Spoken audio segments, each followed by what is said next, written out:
Wait. That's it. Maybe watch. Good dog. Sit. Good job, baby. Stay. 皆さんこんにちは。森田優子です。こちらはファシリティドッグのベイリーです。皆さん子供の頃、注射って怖くなかったですか？学校での予防接種、先に終わった子に痛かったって聞いて回りませんでしたか？子供にとって注射とか採血ってものすごく怖いんですよね。入院中の子供は何度も採血をします。骨髄穿刺といって太い針をグリグリっと腰の骨に刺す検査が必要な子もいます。ここにいるベイリーはそんな検査もベイリーと一緒ならあと100回やりたいって子供に言わせる力を持っています。日本の医療は世界最高水準だと言われています。でもそれは病気を治す治療でのことです。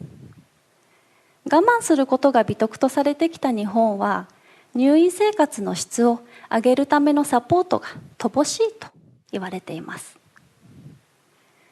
私はかつて東京の子ども病院で看護師をしていました。ある日、入院中の子どものお母さんに、ここはまるで牢獄ですねって言われたんです。自分では精一杯子どもたちのことを思って仕事をしていたつもりだったので、そんなことを言われてすごくショックでした。でも事実、入院中の子どもは自由に散歩にも行けない。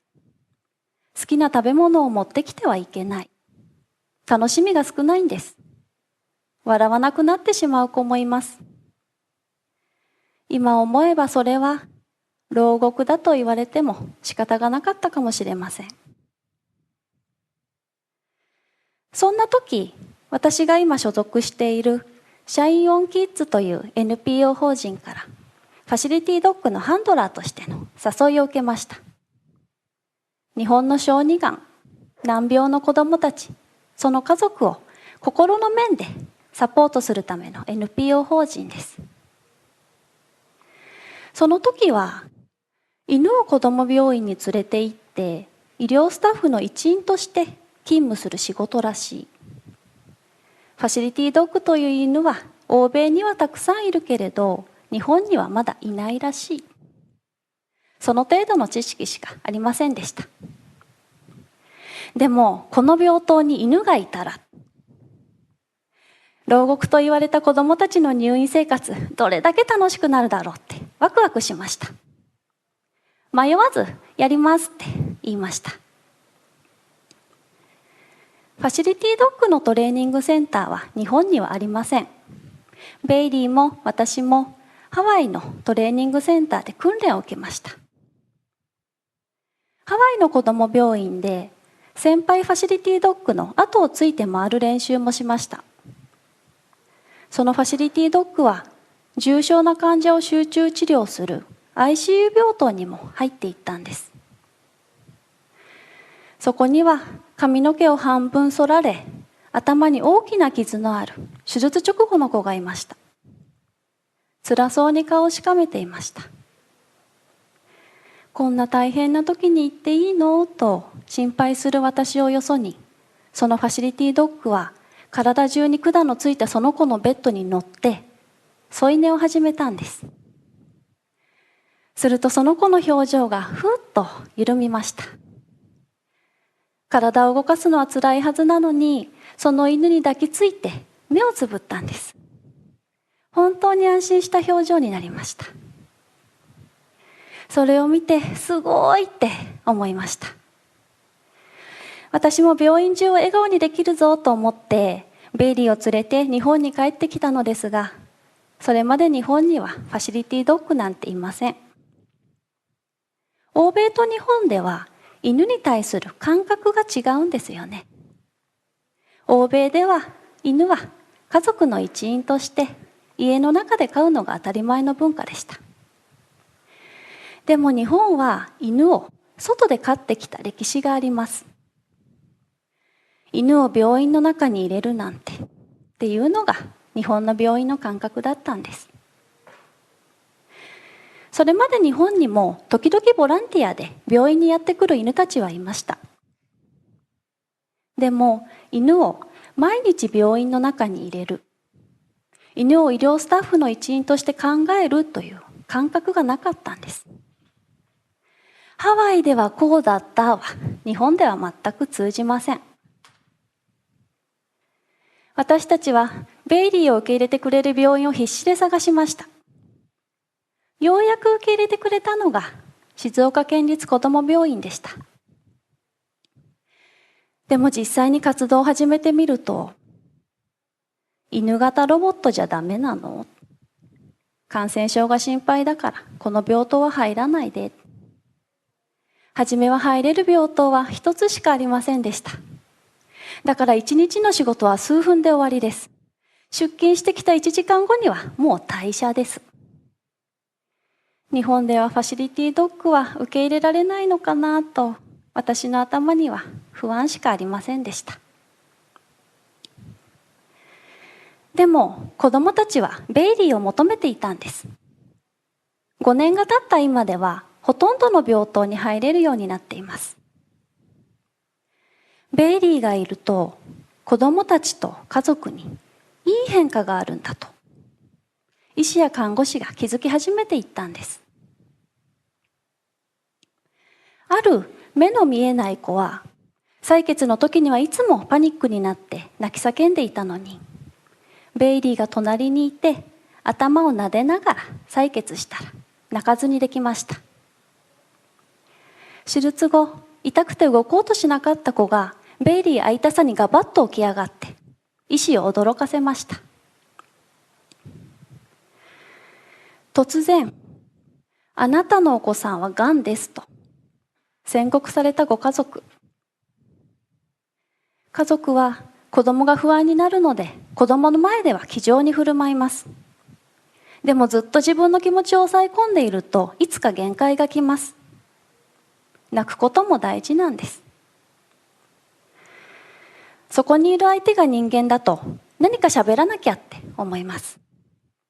でもベイリーには無理に喋る必要はありません。あるお母さんは廊下でベイリーを抱きしめて思いっきり泣いて、すっきりした表情で子供のもとに戻っていきました。ベイリーは家族にも大きな効果があったんです。私はファシリティドッグにとって大切な3つの絆があると気づきました。ベイリーと子供たち、ベイリーとハンドラー、ベイリーと医療スタッフ、この3つの絆です。1つ目の絆は、ベイリーは毎日同じ病院で仕事をしているので何度も同じ子に会います。子供たちにとってただ犬がいればいいんではありません。毎日来てくれるベイリーだからいいんです。絆で結ばれているベイリーだから頑張ろうって思うんです。はじめは犬嫌いだった子もほとんどの子はベイリーを好きになります。子供たちにとってベイリーは共に戦う尻尾の生えた仲間なんです。ベイリーは子供と一緒に手術室まで行くこともできます。大人でも手術を受けるのって怖いですよね。痛いのかな、怖いなって、病棟から手術室まで子供にとっては恐怖の時間です。でもベイリーのリードを持って一緒に歩くと、こっちだよってベイリーを誘導しながら笑顔で歩いていきます。手術室までのお散歩はみんなのベイリーを独り占めできる時間です。ベイリーのふさふさとした尻尾に猫のようにじゃれつきながら歩く子もいれば、尻尾で頑張れって言ってるねって嬉しそうに笑う子もいます。こうして怖い気持ちが楽しい気持ちに変わって手術室まで向かっていきます。2つ目の絆。ファシリティドッグとハンドラーは24時間生活を共にしています。お休みの日もいつも一緒です。これが大切で、仕事の時だけ一緒にいて、仕事が終わったら、じゃあバイバイではダメなんです。私とベイリーは夜は腕枕して一緒に寝てるんですよ。ファシリティドッグとハンドラーとの絆。これがファシリティドッグが仕事をする上での基盤になります。私との絆があるから、ベイリーは私を信頼して仕事をしてくれるんです。でも実は、トレーニングを受けた犬というと、何でも言うことを聞く犬と思われがちですが、ベイリーは困ってしまうほどの頑固坊主です。行きたい方向にしか進みません。行きたくない方向には、こうです。すっごい踏ん張ってるの分かりますか？ガッと足を広げて爪を立てて、行きたくない方向には絶対に進みません。散歩中も道で座り込んで、私がベイリーとこう格闘していると、大変ねーって道行く人に笑われています。でも、病院に行くのを嫌って言ったことは一度もありません。逆に帰る時には、まだ帰らない。座り込んで、また病院の中に戻っていってしまいます。犬は相手が自分のことをどう思っているのかすぐに感じ取ります。自分のことを愛してくれる人がたくさんいる場所。だからベイリーも病院が大好きなんです。人と犬と相思相愛。これがファシリティドッグの真髄だと思います。愛情のやりとりのない犬のぬいぐるみではダメなんです。ロボットではダメなんです。ベイリーと医療スタッフ。これが3つ目の絆です。ファシリティドッグのハンドラーは医療従事者です。なぜ医療従事者がハンドラーになるのでしょうか？それはファシリティドッグは癒しだけではなく治療にも関わっていくからです。私とベイリーは患者さんの治療方針を決める話し合いの場に参加することもあります。その場で私も患者さんの状態を把握して、その子に合わせた関わり方を考えていきます。カルテへの記載もします。この目的を持って関わっていくということがファシリティドッグにしかできないことであり、ハンドラーが医療従事者である理由でもあります。私とベイリーが日本で仕事を始めて5年が経ちました。これまで何千人もの子供たちとの出会いがありました。病状が悪化していき、ご飯が食べられなくなってしまった終末期の子がいました。食べたいけれど食べられない。そんな状態でした。残された時間が少ない中で、家族も看護師さんも何とか少しでも食べさせてあげたかったんです。そんな時、ベイリーと一緒にご飯を食べたらどうかと提案がありました。ベイリーと一緒だと笑顔で椅子に座りました。そして、ベイリー見ててねと言って、ほんの数口ではありましたが、自分でスパゲティを掴んで口に入れたんです。アイスクリームをパクパク食べました。いやいやではなく楽しそうに。その場にベイリーがいるだけでこれだけ変わるんです。ベイリーに会いたいから入院したいって子供に言わせるほど病院のイメージが変わるんです。ベイリーと一緒だと楽しい気持ちは倍増。悲しい気持ち、怖い気持ちは半分こできるんです。ほとんどの子は元気に退院していきます。でも残念ながらお星様になって旅立っていく子もいます。お空に旅立つ直前までベッドで添い寝することもあります。ベイリーが隣にいるのわかるでしょ？あったかいねって。悲しいけれど温かい。そんな時間が流れています。お子さんのご葬儀に参列させていただくこともあります。火葬場で最後に棺の蓋を閉める時のご両親の気持ち、想像してみてください。でもご家族はいつもベイリーがいてくれて本当によかったって言ってくれます。ベイリーがいなかったら辛いだけの入院生活だった。ベイリーが来てガラッと変わったって言ってくれます。